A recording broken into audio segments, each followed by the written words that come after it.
Hi, my name is Candace, and this is the Taste in Comics.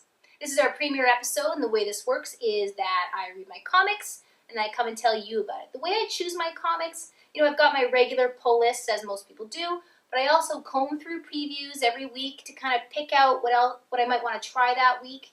And I'm always trying different stuff, but I do mostly tend to stick towards alternative and indie comics. So let's get started. First up, we're going to talk about East of West, number 5. This issue was amazing. You know it was. It was incredible. And I wowed out loud a few times, and so did you. Don't lie. Especially the big reveal. How surprising and incredible was that? And just the fun of seeing Death and Xiaolin's history was, no words.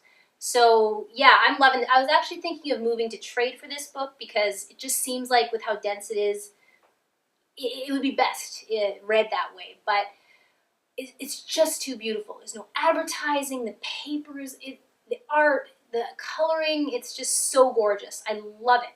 And the story, it just was so tight, this issue. Okay, seeing Death in the bath, sharing a bath with his love.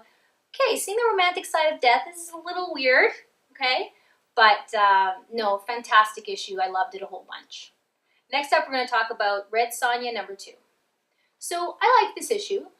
Not quite as much as the first, perhaps, but I was into it. I mean, at the start, I was a little bit put off. I haven't explored swords and sandals very much, and then right at the top of this issue, there's a big war and like arrows through the neck and like horses being speared, and it was a little bit. I was like, yeah, I don't know, but the writing pulled me through, and this.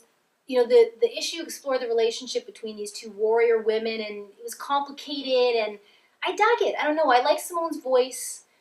It worked for me. Enough to come back for number 3 anyways. I'm not sure that I'll stick through the series long term, but we'll see. I could be converted. Next up, we got Watson and Holmes, number 2. So it's funny with this book. Like, I picked up the first one, a few pages into it, I was thinking I wasn't going to probably follow this series. I was like, yeah, this is all right. Not for me, maybe. But then I kept going, and I thought, okay, I see what you did there. That's cute, okay. And then I kept reading, and then it was one of those things where the end just sneaks right up on you. Where I was turning the page and totally shocked that it was ending right where it did. And it was a good cliffhanger. So I realized it got me enough that I want to explore the next chapter. And I dug it. This is like a sleeper hit for me, I think. So I'll be picking up number 3, and maybe the fact is that I don't know much about Watson and Holmes, the classic style. So this new version is kind of fun, and I suck at solving mysteries, so I'm kind of like easily impressed by, oh, he figured that. That's so smart. So yeah, I'm having fun with it. Next up, we got Keller number 10. Okay, I know what you're thinking. Don't judge me. I bought this because of its, historic significance. It was the first time that there was a gay kiss in an Archie comic, and I thought that was kind of cool. I wanted to check it out, especially since these were the first comics I fell in love with. I was known in the neighborhood as the girl who walked to school reading an Archie comic, and it was kind of neat to revisit the old gang again and see Archie and his pals. Archie is dating Valerie now of Josie and the Pussycats. Yeah, pretty hot stuff right there. So, yeah, it was cute. It was what you would expect. It was really like a bit of an after-school special with the gay thing. Like, we can love who we want. It's okay. But it's not like I'll be following it regularly. But I will be picking up The Fox. Mark Waid is going to be writing The Fox by Archie Publications. I think that's wrong. Red Circle Publications. That'll be coming out in the fall, and I'm stoked for it. So, yeah, Archie's good in my books.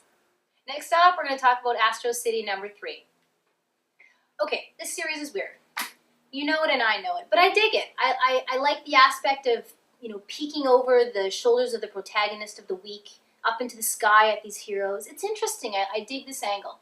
I didn't read the old series. I'm fresh to it. This issue, though, I loved issue 2. This issue, though, it was a bit of a slog for me, I'll be honest.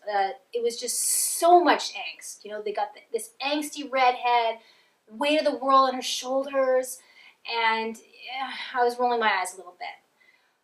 And then we got these like big mean white guys slapping Ecuadorians, and I'm just kind of like, I don't know. But there was good stuff too, you know. I got to see the Barbie hero. I like the Barbie hero and her little like Barbie high heel feet. It's kind of cute. Yeah, I don't know. Like the first issue, I wasn't so sure about, and then I loved the second and the third. So we'll see. For a $3.99 book, I kind of want to really love it. So it's kind of on the danger zone for me, but we'll see. I'll hang tight for now. Okay, now we're going to talk about Wild Blue Yonder number 1 and 2. This is a mini-series, and the second issue was just reprinted, so it's selling, and I'm glad to see that. It features a female protagonist who flies a plane, and it's cool. I dig it. They got these like battles in the sky between, you know, different kinds of aircraft, and it's all groovy like that. I was into that. The world's a little dreary. I kind of feel a little bummed sometimes, like while I'm reading it, like where's the hope in this world, sort of thing. But it is interesting. The locations and everything are really good. There's fun characters, you know. We got Scram, you got your comedic relief in that character, and then you got the dog in the goggles. I mean, it's perfect. But yeah, you could see the reveal coming at the end of issue 2. That was not a big surprise, but you know, you got to have some of that betrayal, backstabby drama, I guess. But yeah, I'm feeling this. I'm seeing this through. I'm pretty happy with where this is going. Next up, we're going to talk about Suicide Squad, number 23. And this was okay. I don't know. I was reading the summary about what happened in the last issue last month, and I didn't remember any of that crap. I was like, I don't know where I went. Who's Lynch? I don't know this person. Anyways, you know, the villains are fun. They're fun to. It's fun to watch their exploits and see how they think and everything, but I just don't really connect with the material all that much. And I thought that it was, you know, while it was kind of fun and playful, it was also just kind of stupid, you know. But I think that about most superhero books. That's the truth. Yeah, the art's kind of meh. So this is a pretty easy drop for me. I'm gonna let this one go, and but I will be following Cott wherever he goes. That's a writer who's got me. He's on my radar, I'll say. Yeah.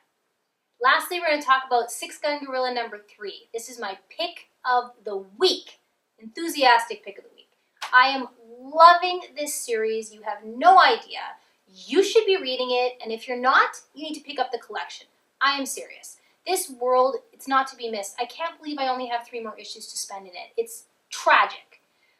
The creatures that you get to know in this place, even just the physics of it are so fascinating. Like, there's no combustion, right? They have these guns that are like, that shoot these discs, and it's a little gory, but just a little. It's much more, it's just so imaginative. And in this issue, we learn that Blue, who's a librarian, he's exploring this dimension, and he learns that there are no stories. Stories don't exist here. No one tells stories. There's no fiction.